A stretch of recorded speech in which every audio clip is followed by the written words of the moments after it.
دنیا کی دو super power آج رشیا امریکہ، اس وقت کی دو سپر پاور فارس اور روم، یہ دونوں ہاتھی کی طرح ٹکراتے تھے۔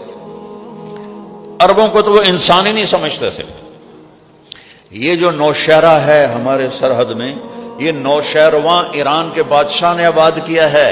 سرحد تک نوشہروان کی حکومت تھی، کسریٰ کے پردادے کی حکومت، یہ پورا پاکستان اس کی حکومت میں تھا، ترکستان اس کی حکومت میں تھا، ایران، عراق، شام اس کی حکومت میں تھا۔ یہ دو سپر پاور تھی کہ اس وقت میرے نبی نے کہا قولوا لا الہ الا اللہ تفلحوا، لا الہ الا اللہ کہو اور کامیاب ہو جاؤ۔ اور پھر فرمایا، وہ میں واپس جاتا ہوں، آپ نے حضرت فاطمہ کو سینے سے لگایا ہوا اور آپ رو رہے ہیں اور فرما رہے ہیں بیٹی نہ رو، آج 3 دن ہو گئے تیرے باپ نے ایک روٹی دا لقمہ نہیں کھاتا، لیکن ایک دن آئے گا، یہ بات بتانی تھی تو میں ادھر ادھر چلا گیا۔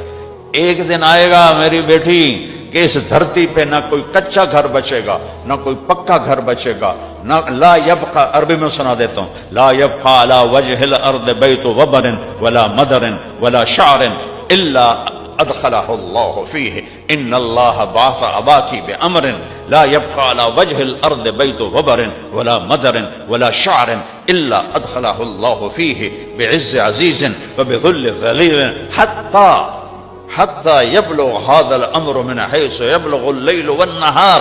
میری بیٹی ایک دن آئے گا تیرے باپ کا کلمہ ہر کچے گھر میں جائے گا، ہر پکے گھر میں جائے گا، ہر جھونپڑے میں جائے گا، ہر خیمے میں جائے گا، ہر ملک میں جائے گا، ہر شہر میں جائے گا، اور جہاں جہاں تک رات جاتی ہے اور جہاں جہاں تک دن جاتا ہے تیرے باپ کا کلمہ پہنچ کے رہے گا۔ جو مانیں گے عزت پائیں گے، جو نہیں مانیں گے ذلیل و خوار ہو جائیں گے۔ آج ہم کیوں ذلیل ہیں؟ وہ کلمہ کچا ہو گیا ہے۔ 57 ملک ہوں مسلمانوں کے اور ذلیل ہو رہے ہوں، یہود و نصارہ کے پاؤں چاٹ رہے ہوں کہ ہم نے کلمے سے دوستی چھوڑ دی، اللہ سے دوستی چھوڑ دی۔ کبھی ہم بھی تم میں بھی چاہا تھی، کبھی ہم بھی تم میں بھی راہا تھی، کبھی ہم بھی تم بھی تھے آشنا، تمہیں یاد ہو کہ نہ یاد ہو۔ ایک چھوٹی سی قوم جن کو اپنے پاس بٹھانا پسند نہیں کرتے تھے، حضرت عمر کا دور آیا اور آپ نے فرمایا تھا فَلْيُبَلِّغِ الشَّاهِدُ الْغَائِبِ، میرا پیغام پہنچانا۔ میرے نبی نے صحابہ کو بھیجا، ملک نہیں فتح کرنے، پیغام حق سنانا ہے، اللہ کا کلمہ سنانا ہے، اللہ کا دین پہنچانا ہے۔ تو اللہ ان کے ساتھ ہے، اللہ کی مدد ان کے ساتھ ہے۔ ملک شام میں حضرت صدیق کے دور میں پہلا لشکر داخل ہوا، حضرت عامر بن عاص کا 8000 کا لشکر، اور سامنے جرجیس رومی سردار 1 لاکھ کا لشکر، 8000 تے 1 لاکھ، کوئی جوڑ بنتا ہے؟ دسو بھائی، کوئی جوڑ بنتا ہے؟ اچانک حملہ کیا رومیوں نے اور 8000 کو ایسے گھیر لیا، چاروں طرف سے راستہ بند کر دیا۔ تو اس میں ایک صحابی ہیں واصلہ بن اسقع، وہ فرماتے ہیں کہ جب ہم نے دیکھا کہ ہم گھر گئے ہیں تو ہم نے کہا آج قبریں یہیں بنیں گی، ہا ہن الماشر، آج ہم میں ایک بھی زندہ نہیں بچے گا اور ہماری قبریں یہیں بنے گی۔ تو عربوں کی عادت تھی عین جنگ میں شعر پڑھتے تھے، اس کو رجز کہتے ہیں، الگ قسم ہے اشعار کی۔ لیکن حضرت واصلہ فرماتے ہیں کہ اتنا خوف تھا اور اتنی شدت کا پریشر تھا کہ ہمیں شعر و شاعری بھول گئی۔ سارا مجمع صحابہ کا ایک لفظ بول رہا تھا، یا رب محمد انصر امت محمد، اے رب محمد امت محمد کی مدد فرما۔ وہ امت تھے، وہ ان کا رب تھا۔ ہم امت تو ہیں لیکن امت ہی نہیں رہے، تو رب نے بھی کہا پھر دوستی تو نہیں ہوگی، دوستی تو ہوگی جب مجھے محمد ہی بن کے دکھاؤ۔ کہنے کے سب ایک بول رہے تھے، یا رب محمد انصر امت محمد، اے رب محمد امت محمد کی مدد فرما۔ 8000 1 لاکھ کوئی جوڑ بنتا ہے؟ ادھے پونے گھنٹے چونا سارے نو ذبح کر دے منا ہے۔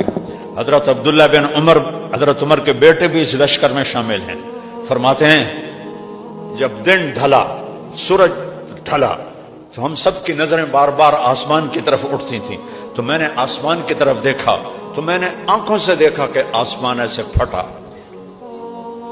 اور اس میں سے سفید گھوڑے نکرے گھوڑے نکلے اور اس پر گھوڑ سوار سفید پگڑیاں اور ہاتھوں میں لمبے لمبے نیزے اور ان کے آگے ایک گھوڑ سوار سفید گھوڑے پر سفید پگڑی پر اور اپنے نیزے کو ایسے لہراتا ہوا کہہ رہا ہے ابشروا یا امت محمد فقد اتاکم اللہ بالنصر، اے امت محمد مبارک ہو، تمہارا رب تمہاری مدد کو آ گیا۔ کہ وہ یوں آئے ہیں اور ہمارے اوپر آ کر غائب ہو گئے اور آدھا گھنٹہ نہیں گزرا کہ رومی میدان چھوڑ کے بھاگ رہے تھے۔ کیا ہوا؟ اوپر سے تار جڑا ہوا ہے اور رومی جدید ٹیکنالوجی والے وہ صحابہ کی تلواروں کو دیکھ کے ہنستے تھے، کہتے تکا نہیں ہوتا مکئی دا تکا، کہتا ہے تکے نال ساڈے نال تسی لڑن آئے، تکے نال، وہاں تو تکے تو تھے نہیں، وہاں تو فرشتے تھے، یوں نکل گئے۔ اور حضرت عمر کے دور میں فتوحات کا دروازہ کھلا تو صحابہ ایران میں داخل ہوئے، روم میں داخل ہوئے، خالد بن ولید، شرحبیل بن حسنہ، ابو عبیدہ بن جراح، عمرو بن عاص، یہ 4 لشکر شام میں روم کی سلطنت میں داخل ہوئے۔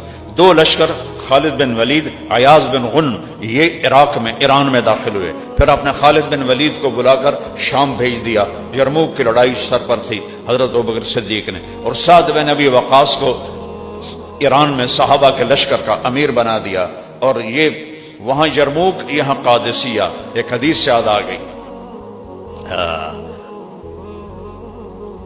یوشک الامم تداعی علیکم کما تداعی الآکلۃ الی قصعتها، ایک وقت آئے گا قومیں تمہیں ایسے تقسیم کریں گی جیسے دسترخوان پہ کھانا تقسیم ہوتا ہے، اے ذرا بوٹی لے لو، اے روٹی لے لو، اے شورا لے لو، ایسے تقسیم کریں گے۔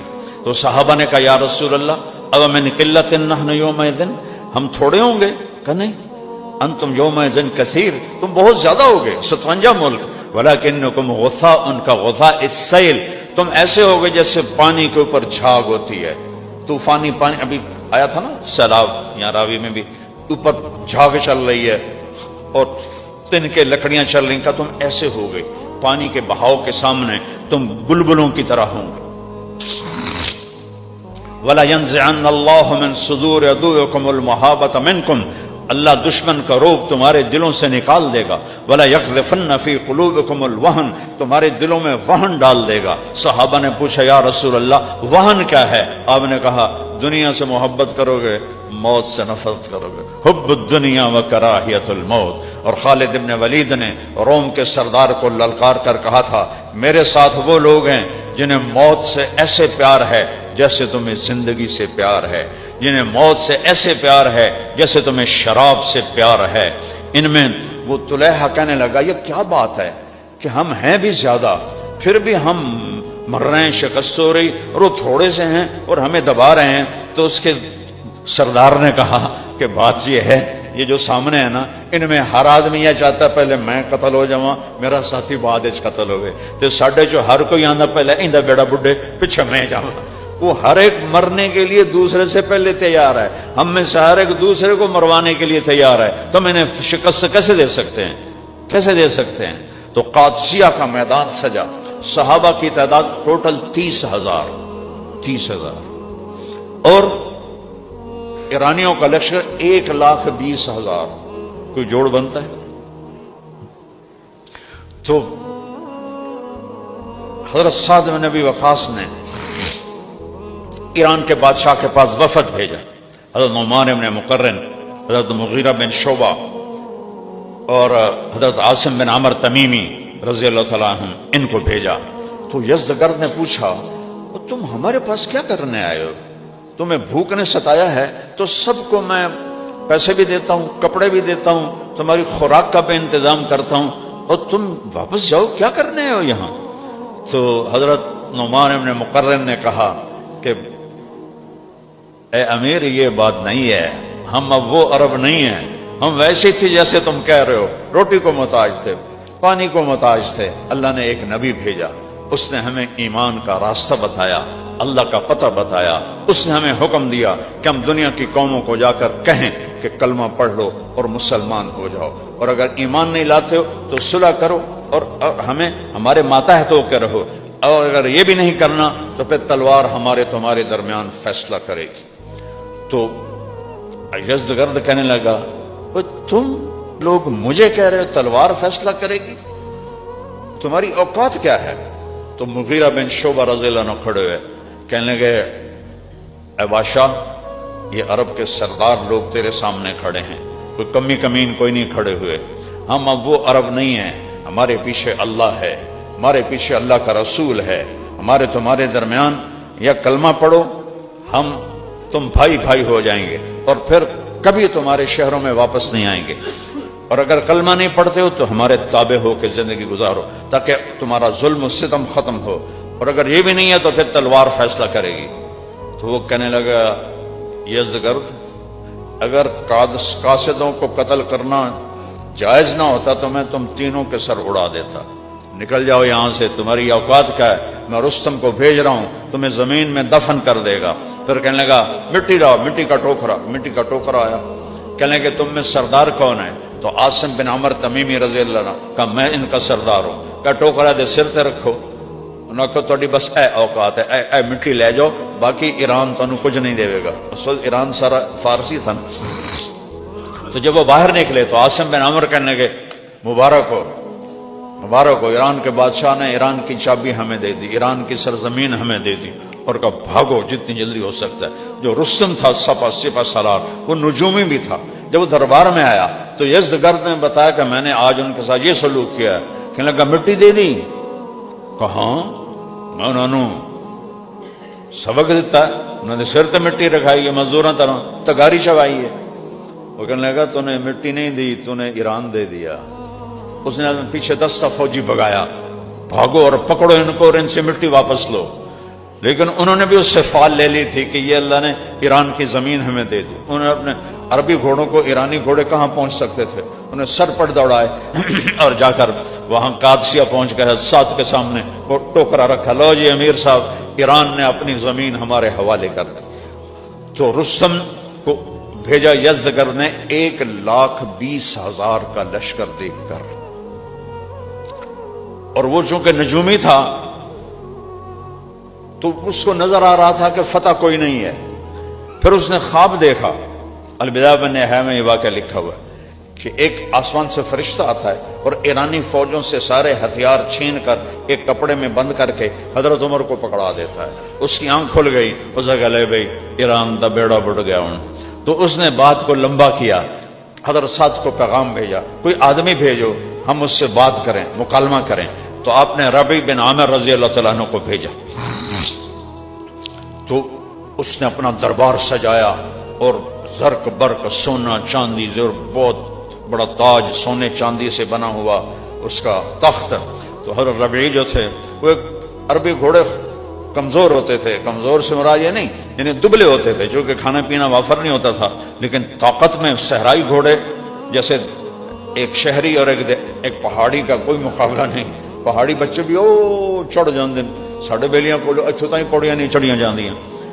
تو وہ جب پہنچے نا وہاں تو وہ ایرانی ہنسنے لگے کہ ایس گھوڑے تے آئیں سڑنا لڑن واسطے، آگے ان کی تلوار بھی چھوٹی سی، ڈھال بھی چھوٹی سی۔ تو وہ کہنے لگے، پہنچے نا جب خیمے کے سامنے تو انہوں نے کہا یہ گھوڑے سے اتر جاؤ اور ہتھیار ڈال دو۔ کہا میں خود نہیں آیا ہوں، تم نے بلایا ہے، اسی طرح اندر جاؤں گا ورنہ واپس چلا جاؤں گا۔ انہوں نے رستم سے کہا، رستم نے کہا آنے دو۔ تو وہ اندر گئے گھوڑے سمیت اور ہاتھ میں نیزہ پکڑ لیا اور بڑے موٹے موٹے قالین یعنی وچ زور دی نیزہ ماریں اور اتنا بڑا سوراخ کر دیں، پھر نیزہ ماریں اور سوراخ کر دیں۔ اور رستم غور سے دیکھ رہا تھا، آگے گئے اور وہاں جو بڑے بڑے گدے پڑے تھے نا، ایک گدے کی رسی نکال کے نا اس سے اپنے گھوڑے کی لگام باندھ دی۔ رستم ویکھی جاندے کی بلا ہے، لکھاں فوجی بیٹھے ہیں، ادھر تے اثر ہی کوئی نہیں ہو رہا، اور آرام سے جا کر رستم کے ساتھ بیٹھ گئے۔ تو اس کے سپاہیوں نے پکڑ کر ان کو دھکا دے کے نیچے گرا دیا۔ تو کہنے لگے اچھا میں تو سمجھتا تھا کہ تم ایک اللہ کو ماننے والے ہو، پر تم نے تو انسانوں کو بھی خدا بنایا ہوا ہے۔ کوئی بات نہیں، میں زمین پہ بیٹھ جاتا ہوں. زمین پہ بیٹھ گئے تو رستم سے بات چیت شروع ہوئی. کہنے لگے کیوں آئے؟ بھوک سے تنگ ہو کر آئے؟ کہ نہیں، ان اللہ ابتعثنا، ہم خود نہیں آئے، ہمیں اللہ نے بھیجا ہے. کس لیے؟ لنخرج العباد من عبادت العباد الى عبادت رب العباد، تاکہ لوگوں کو انسانوں کی خدائی سے نکال کر اللہ کی خدائی کے سامنے جھکا دیں. من جور الادیان الى عدل الاسلام، ظلم و ستم سے نکال کر اسلام کے عدل میں داخل کر دیں. من ضیق الدنیا الى سعتها، اور دنیا کی تنگیوں سے نکال کر دنیا کی فراخیوں پر لے آئیں. اس کے ساتھ ہم آئے ہیں اور اللہ نے ہمیں وعدہ کیا ہے مدد کا. تو رستم کہنے لگا کیا مدد؟ کہا جو ہم میں زندہ رہے گا وہ تمہارے ملک کا مالک بنے گا، اور جو قتل ہو جائے گا وہ جنت میں جائے گا. اس کا وعدہ ہے ہمارے ساتھ. تھے ہمیں ایک تیرے معرکہ آراؤں میں، خشکیوں میں کبھی لڑتے کبھی دریاؤں میں، دی اذانیں کبھی یورپ کے کلیساؤں میں، کبھی افریقہ کے تپتے ہوئے صحراؤں میں. شان آنکھوں میں نہ ججتی تھی جہاں داروں کی، کلمہ پڑھتے تھے ہم چھاؤں میں تلواروں کی. تجھ سے سرکش ہوا کوئی تو بگڑ جاتے تھے، دیکھ کیا چیز ہم توپ سے لڑ جاتے تھے. نقش توحید کا ہر دل پہ بٹھایا ہم نے، زیر خنجر بھی یہ پیغام سنایا ہم نے. تو سارا دربار دیکھ کے ہنسے جا رہا ہے، اور رستم چونکہ نجومی بھی تھا اور سمجھدار بھی تھا، وہ اس کے ایکشن دیکھ رہا ہے، گفتگو کا انداز دیکھ رہا ہے. کوئی متاثر کوئی نہیں، یہ دیکھ رہا ہے. تو رستم کہنے لگا ہمیں کچھ مہلت دو، ہم پیچھے مشورہ کریں. ربی کہنے لگے ہمارے نبی نے ہمیں 3 دن سے زیادہ مہلت کی اجازت نہیں دی. 3 دن کی مہلت ہے، جو کرنا ہے کر لو، یا لڑائی یا صلح. اور یہ کہہ کر جب وہ گئے تو رستم نے اپنے سرداروں سے کہا وہ ویکھیا جے انہوں جڑا آیا ہے؟ کہنے لگے ہاں، گندے سے کپڑے، چھوٹی سی تلوار، کھوتے جا دا گھوڑا. بلا کوئی بندہ ہی؟ پاگلو، میں اس کے گھوڑے تلوار کی بات نہیں کر رہا، اس کا بول دیکھو کتنا طاقتور تھا، اس کے چہرے کے ایکسپریشن دیکھو، تم سے ذرا متاثر نہیں ہوا ہے. یہ تو ایک ہے، پیچھے 30,000 ہیں، کیسے لڑو گے ان سے؟ صلح کر لیں ان کے ساتھ. کہیں ہم فاتح دنیا ہم صلح کریں تو ہماری غیرت کے خلاف ہے. تو اگلے دن رستم نے کہا دوبارہ آدمی بھیجو. تو اس دن مغیرہ بن شعبہ رضی اللہ عنہ گئے تو انہوں نے پھر وہی بات دہرائی. کہا تمہاری کیا دعوت ہے؟ کہ ہماری دعوت ہے کہ اللہ ایک ہے، اس ایک کی بندگی کرو. رستم کہنے لگا یہ تو بڑی اچھی بات ہے. اور کیا ہے؟ کہ اور یہ ہے کہ یہ پتھروں کی پوجا چھوڑ دو، کہ یہ بت ہیں، کوئی نفع نقصان نہیں دیتے. کہنے لگا یہ بھی بڑی اچھی بات ہے. اور کوئی؟ اور کہا کہ یہ جو آگ کی پوجا ہے، یہ آگ بھی تمہارے ہاتھوں سے جلتی ہے، بجھتی ہے، ایک اللہ کے آگے سر جھکاؤ. رستم کہنے لگا یہ بھی بڑی اچھی بات ہے. کوئی اور؟ کہ پھر اللہ کی بندگی کرو اور انسانوں میں عدل اور انصاف کرو. کہ یہ بھی بڑی اچھی بات ہے. کوئی اور؟ کہ بس یہ ہماری دعوت ہے، قبول کر لو تو ہم تم بھائی ہیں. اس نے کہا اگر ہم قبول کر لیں تو پھر ہم کبھی لوٹ کے تمہارے ملک نہیں آئیں گے، سوائے تجارت کے اور سوائے تمہیں دین سکھانے کے. ہمیں تمہارا ملک نہیں چاہیے، تم کلمہ پڑھ لو، ہم تم بھائی بھائی ہیں. تو رستم نے کہا ٹھیک ہے. واپس گئے. پھر انہیں بلایا اپنے سرداروں کو. بلاواں ہی نے نہ لڑو، یا انہوں نے کلمہ پڑھ لو یا صلح کر لو. کہ ہم نے دنیا فتح کی، روم کو نہ پہنچانے چبوا دیے، ہم ان بدوؤں سے ڈر جائیں؟ تمہارا اپنا دماغ خراب ہے، ہم کل ان کو زمین میں دفن کر دیں.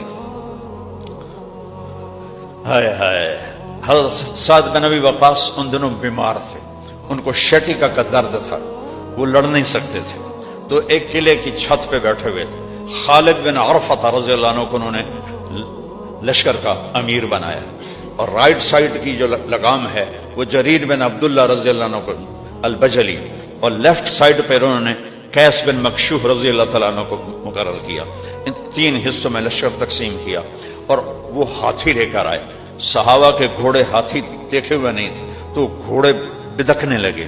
اور اس دن لڑائی جو ہے نا وہ پانسا ایرانیوں کا بھاری رہا. تو اگلے دن حضرت قعقاع بن عمر تمیمی رضی اللہ تعالیٰ عنہ نے کیا کیا، انہوں نے اونٹوں کو کالی چادریں پہنا دی، اونٹوں پر ایسے کھڑے کر کے نا بانس، ان کو کالی چادریں پہنا دی۔ اب اونٹ کا قد تو ہاتھی سے بڑا ہوتا ہے، ویسے چھوٹا ہوتا ہے، اور ان اونٹوں کو آگے جو ہانکا تو ہاتھیوں نے جب دیکھا کالی باداموں کوئی آ رہی ہیں، وہ پیچھے ہٹنا شروع ہو گئے۔ تو قعقاع بن عمر نے فرمایا ہاتھیوں کی آنکھوں میں تیر مارو، تو صحابہ عرب جیسا تیر انداز کوئی نہیں تھا، تو انہوں نے تاک کے ان کی آنکھوں میں تیر مارے۔ جب ان کی آنکھوں میں تیر لگے انہوں نے پلٹ کے پیچھے بھاگنا شروع کر دیا، تو اس دن پانسا پلٹ کے مسلمانوں کے حق میں چلا گیا۔ یہ دوسرا دن تھا، جنگ کا تیسرا دن آیا۔ 30,000 اور 1,20,000 ہے کوئی جوڑ؟ تو اس دن ایرانیوں کا پلہ بھاری ہو گیا۔ ایک صحابی ہیں ابو محجن ثقفی رضی اللہ تعالیٰ عنہ، یہ بہت بڑے صحابی ہیں، تو شراب کی عادت نہیں چھوٹی ان سے، کئی دفعہ ان کو حد لگی، کوڑے لگے، پھر پینا شروع کر دیتے تھے۔ تو حضرت سعد نے حضرت عمر کو لکھا کہ میں ابو محجن کا کیا کروں؟ کہا اس کو قید میں رکھو، جب تک توبہ نہ کرے اس کو چھوڑو نہیں۔ تو انہوں نے ان کو وہی اسی قلعے کے نیچے کمرے میں بند کر دیا۔ ایرانی کا پلہ بھاری ہونے لگا، تو ابو محجن تڑپ رہے کمرے میں کہ یا اللہ میں کیا کروں۔ تو حضرت سعد کی بیگم سلمہ ان کا گزر ہوا، کہنے لگے سلمہ یہ میرے بیڑیاں کھول دے اور مجھے گھوڑا اور تلوار دے دے، اگر میں شہید ہو گیا تو تھوڑی جان چھٹ گئی، اور اگر میں بچ گیا تو میں واپس آ کے خود ہی بیڑیاں پہن لوں گی۔ تو وہ کہنے لگی اگر سعد کو پتہ چلا تو مجھ پر ناراض ہوں گے، اور آگے چل پڑی۔ تو انہوں نے شعر پڑھا کفا حزنا ان تلتقی الخیل بالقنا واترک مشدودا علی وثاقیا، میرے درد کے لیے یہی کافی ہے کہ سامنے حق و باطل ٹکرا رہے ہیں اور میں بیڑیوں میں بند پڑا ہوا ہوں۔ اذا قمت عنان الحدید غلقت علی مصاری قد تسم المنادیا، جب میں اٹھنے کی کوشش کرتا ہوں تو میرے لوہے کی بیڑیاں مجھے زمین پہ پھینک دیتی ہیں، اور میرے اور ان کے درمیان دیوار حائل ہے کمرے کی جو میری پکار کو باہر جانے ہی نہیں دیتی۔ جب یہ شعر حضرت سلمہ نے سنے تو ان کو رحم آ گیا، وہ واپس آئیں، انہوں نے دروازہ کھولا، اس کی بیڑیاں کھولی اور حضرت سعد کا گھوڑا دے دیا، اپنے خامند کا تلوار دے دی۔ انہوں نے کپڑے سے نہ اپنا منہ چھپا لیا، اور مسلمان یوں ہو رہے تھے اور ایرانی یہاں آ گئے تھے، اور یہ شخص اللہ سے کیا لو تھی، دیکھو وہ انسان ہی نہیں جس سے خطا نہ ہو، خطا سے پاک صرف نبی ہوتا ہے اور کوئی نہیں ہوتا۔ شراب کے عادی ہیں اور نکلے ہیں تکبیر پڑھتے ہوئے، اور ایک طرف سے جو اس اللہ کے بندے نے حملہ کیا ہے کلی ذات، اس نے ایرانیوں کی صف میں کھلبلی مچ گئی، اور سارے ایرانی پریشان ہے کہ بلا آ گئی، جیسے بجلی چمکتی ہے ایسے وہ چمک رہے تھے، ادھر ادھر ادھر ادھر۔ اور صحابہ چونکہ چہرہ چھپا ہوا تھا تو کہہ رہے اے بندہ تھا لگتا نہیں کوئی فرشتہ اللہ نے انسانی شکل میں اتار دیا ہے۔ کبھی رائٹ پہ حملہ کرتے، پھر لیفٹ پہ حملہ کرتے، پھر وہاں سے رائٹ پر آتے، پھر وہاں سے لیفٹ پر جاتے۔ ایک جب اللہ ساتھ ہو نا تو وہ ایک نہیں ہوندا، وہ نال دعا اللہ ہوندا ہے۔ کلا ابو محجن ہوندا تا کسے ایرانی دا سر لا دے بنائے، پچھو اللہ کھلوتا ہوا کنڈ تے۔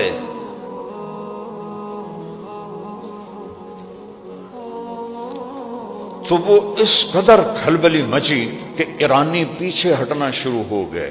ایک بندے نے ایران کے لشکر کے زور کو توڑ دیا، اور جو ہی ان کا زور ٹوٹا اور وہ پیچھے ہٹے تو انہوں نے اچھا حضرت سعد بن ابی وقاص اوپر بیٹھے ہوئے دیکھ رہے ہیں، کہنے لگے اے کون ہے بندہ کیونکہ چہرہ چھپا ہوا ہے، غور کر کے کہنے لگے اے گھوڑا تو میرا لگتا ہے، پر وہ تو استبلش کھلوتا ہے، اور حملے دا انداز ابو محجن دا ہے، وہ جیلج پہ آئے تھے، یہ کون ہے؟ تو پریشان ہو کر دیکھ رہے ہیں کہ الجولت جولت فرس، گھوڑے کی جو چھلانگ ہے وہ میرے گھوڑے جیسی ہے، وسولت سولت ابی محجن، اور حملے کا انداز ابو محجن کا ہے، وہ قید میں ہے، گھوڑا میرا استبل میں ہے۔ یہ کیا بلا ہے جس نے پورے ایران کے لشکر 1,20,000 نو ایک بندہ گھما دے گئے؟ یہ اللہ کے بغیر ہو سکتا ہے؟ کوئی توپ تو نہیں تھی، کوئی ایٹم بم تو نہیں تھا، پیچھے اللہ تھا۔ اللہ ان ینصرکم اللہ فلا غالب لکم، اور میں تمہاری مدد کروں تو کوئی غالب نہیں آ سکتا۔ آج اللہ کو ہم نے ناراض کر دیا. اللہ تو کہتا میں حاضر ہوں, پیچھے اللہ ہے. تو جب وہ ایرانی لشکر پیچھے ہٹا تو یہ واپس آئے اور بیڑیاں باندھ کے بیٹھ گئے. شام کو حضرت سعد کے خیمے میں سارے جو امیر لشکر خالد بن عرفہ, قیس بن مکشو اور جریر بن عبداللہ اور بڑے نعمان بن مقرن, یہ بڑے بڑے جو تھے, مغیرہ بن شعبہ, یہ سارے اکٹھے ہوئے. کہنے لگے یار پتہ نہیں وہ کون تھا جو آیا, چہرہ تو نظر آیا نہیں لیکن اس نے پوری جنگ کا پانسا پلٹ دیا. اب کسی کو سمجھ میں نہیں آیا. سارے پھر یہی کہنے لگے لگتا اللہ نے کسی کے ذریعے ہماری مدد کی, اور یہ کہہ کر اٹھ گئے. تو پھر حضرت سلمہ خیمے میں داخل ہوئی اور حضرت سعد سے پوچھنے لگی آج جنگ کا کیا حال رہا. تو کہنے لگے آج تو اللہ نے کسی فرشتے کے ذریعے ہماری مدد کی. پھر تھوڑی دیر بعد کہنے لگے ویسے ایک بات کہوں سلمہ, اگر میرا گھوڑا استبل میں نہ ہوتا تو مجھے لگتا تھا گھوڑا میرا ہے, اور ابو محجن قید میں نہ ہوتا تو مجھے لگتا تھا حملے کا انداز ابو محجن کا ہے, لیکن پتہ نہیں کون تھا. تو حضرت سلمہ کہنے لگی حاضر, اگر آپ مجھے معاف کریں تو میں ایک بات کہوں. کہنے ہاں ہاں کہو. کہا وہ گھوڑا آپ کا تھا اور وہ ابو محجن تھا, کبھی ہم بھی تم میں بچاہت. کہنے لگا وہ کیسے؟ کہ میں گزری تو اس نے مجھے کہا مجھے چھوڑ دو, میں نے چھوڑا نہیں, اس نے شعر پڑھے, میرا دل نرم ہو گیا, میں نے چھوڑ دیا. یہ سارا کمال ابو محجن کا ہے. فرمایا ابھی بلاؤ ابھی بلاؤ. ابو محجن کو بیڑیاں کھول کے بلایا گیا, آپ نے گلے لگایا, ماتھا چوما. ابو محجن آج کے بعد جو مرضی کر, تو آزاد ہے, تجھے کوئی سزا نہیں ہے. کہا پھر میری بھی آج کے بعد شراب سے پکی توبہ ہے. پہلے میں اس لیے شروع کر دیتا تھا کہ لوگ کہیں گے کوڑوں کے ڈر سے اس نے شراب چھوڑی, تو میں پھر شروع کر دیتا تھا.